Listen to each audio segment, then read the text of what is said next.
Hello sir, నేను ఎయిర్టెల్ని. Ratan Tata BSNL కలిసి వస్తున్నారంట. రండి సార్, వార్నింగ్ ఇద్దాం, లేకపోతే మనం అడుక్కోవాలి. తొందరలోనే నువ్వు ఎన్కౌంటర్లో పోతావు, చూస్తూ ఉంటావు. నువ్వు తొక్కేసిన బిఎస్ఎన్ఎల్ వడాఫోన్ అనుకుంటున్నావా?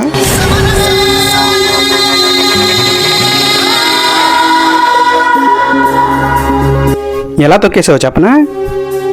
రీఛార్జ్ రేట్లు బాగా పెంచేసావుగా, అనవసరంగా నీ సిమ్ కార్డు తీసుకున్నాను రా. పెళ్ళి బాగా చేసావంటగా, ఏయ్, నీ కొడుకు హ్యాపీయేనా? ఏయ్, ఏయ్. టవర్లు వేస్తున్నారంటగా, ఆ టవర్లు నావే, ఆ కస్టమర్లు నా వాళ్ళే. ఎప్పుడు ఇస్తున్నావు కస్టమర్లని?